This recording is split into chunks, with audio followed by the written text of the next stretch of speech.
What's up, guys? It's like 6:30 in the morning, headed to Montgomery. Bestie finna take me down there because my little baby ain't up to par to be driving down there. But yeah, I love her too. An hour, 30 minutes from here. It's gonna be worth it.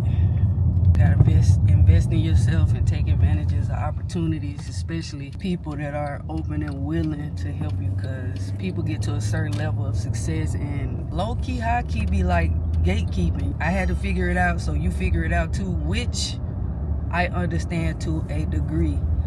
But what's success if you're not truly passing it down, making an impact? And that's what I think is the greatest success. It's the way you whipped out that camera trying to get that sign. I didn't get it, did it? No, Jesus, no. And I would have known. What you would have did? I would have told you. I would have said we in Montgomery and then you could have looked for the sign. I don't need no more B-roll. To be truthfully honest, I don't need no more B-roll. I'm probably not going to use that. But what'll happen is they'll be like, hey, we got these stickers for the first time. Did you get a picture of the sticker? Oh, okay. So they, yeah, cause right, that wasn't there last time. They just put those down there for the event today. Yeah. Because you never know what you need, or you never know if somebody was a sponsor and was like, well, the guy, like, especially stuff like this. The guy that did the stickers for us was a sponsor. We want to make sure that we show his product in the video at least once. So like, you'll pass by and think it's just a sticker and then you don't think nothing of it, but then you'll get back to you and realize X, Y, and Z. So that's it.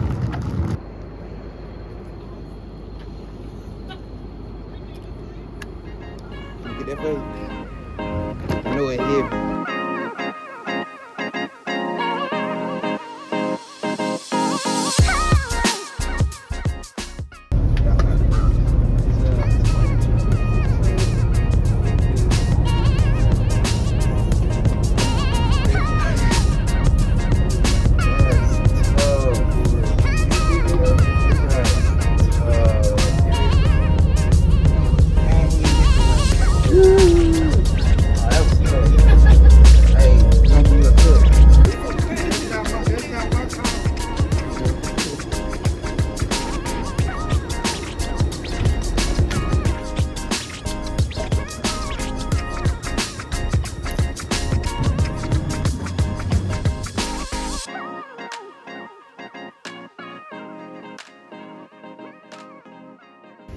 Yeah, we just had the opportunity to host HBCU students here inside of a software factory that the military runs called Bespin.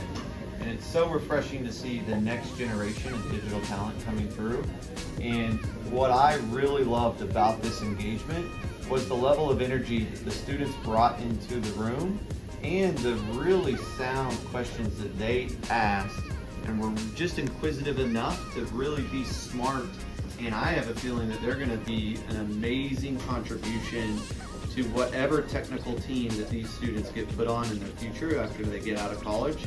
And I'm really hoping that some of them actually consider a career supporting the U.S. military, because we have some of the coolest missions and some of the coolest tech that bringing some of the coolest students and future digital leaders together is a great opportunity, not just for the military, the city of Montgomery, and these students. So just super excited to be here today. So thank you so much.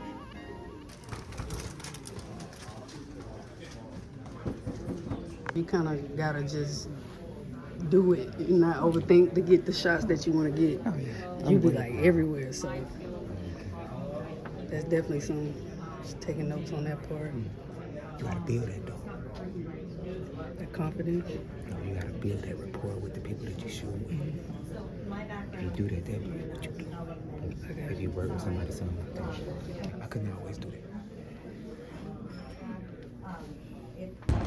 And vlog in this way, and then get some shots here and there, and you know, just build it up, because it's like a journey of me even discovering like what I want to do and who I want to be as a creator. So this is a journey that I'm trying to walk and figure out as I go. So I'll be confident, like, no, this is what I want to do. Right now, I'm like, And yeah, trying to see. Don't copy nobody. Do exactly what you want to do, because when I first got in the field, like everybody was like, bro, like ain't nobody gonna pay for that. Like even with the prom and stuff, I did like one of the first prom videos, and everybody was just like, ain't nobody gonna pay for a video for prom because they got pictures. I was like, okay, I'm just gonna show up and shoot one, and then I shot it. Then everybody started wanting one. It's very important to watch how people tell stories. Like if you notice, like Nike, like people go like, oh, Nike commercials is to sell a shoe, and you'll stop right there, and you'll just think that that's what Nike does. But if you watch Nike, Nike never gives you a price. It sells an emotion. It sells a feeling. I think it was Maya Angelou that said, like, people will forget what you do. People will forget your accomplishments, but nobody will ever forget how you make them feel. And so if you can make somebody feel something, that's what I'm after every single time. But my thing is, every feeling is not the same. I have to decide when I'm shooting something, what is the emotion that I want to invoke. Appreciate it.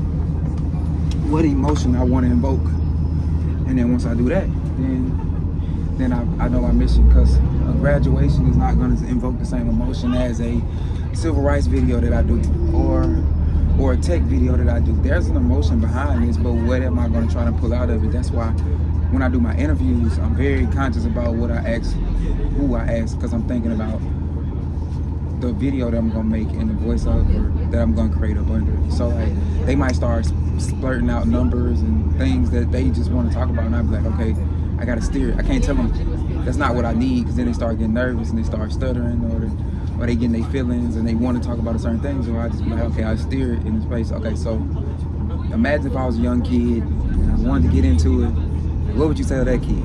And then that's when they start going, that's when you start to get your goals and your negatives that you can use in there.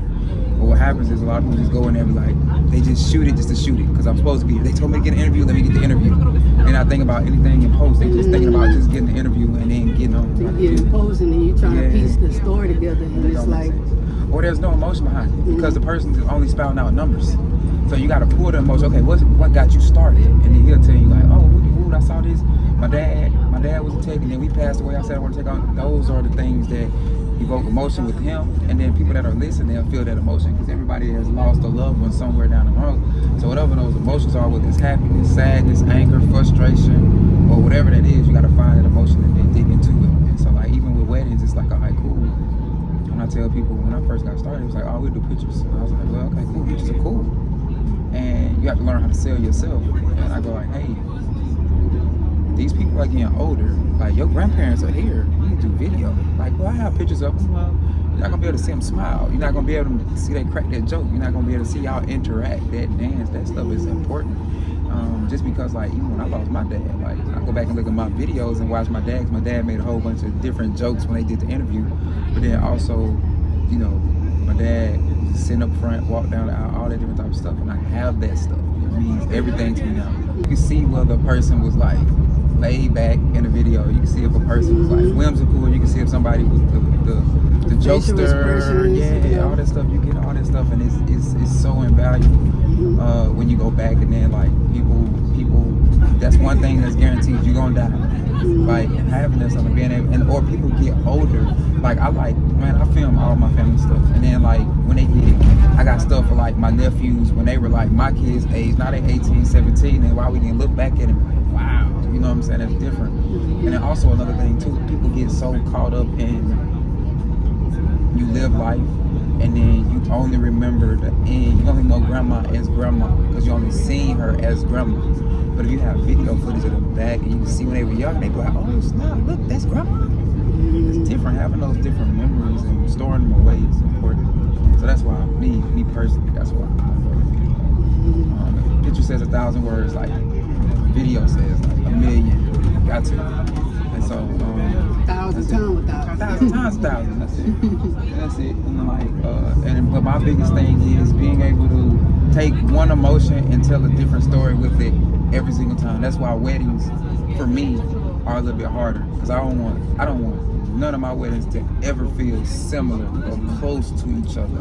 Like each one of them is a different story, and it also needs to be told uniquely different. Like you have like Disney princesses, you have a bunch of them, but all of them are uniquely different. And so you have to tell that unique, different love story over and over and over again. And so like that's the only thing. And then I'll shoot something like this. I shot the tech conference like last year for the last 4 years. But this year I'm going like, okay, cool. How can I make it different? How can I make it different from the last one? Like so it stands out because if you do that for a client and everything feels the same like over and over again, they'll stop hiring you because it's like we'll just repurpose the footage that you used last year. So you don't want to do that, especially if it's just at the same location. You got a lot of the same students. You have to tell that story differently. It's super important to be able to do that. But then it also keeps you sharp, and it keeps you ahead of the curve and helps you beat out your opponent.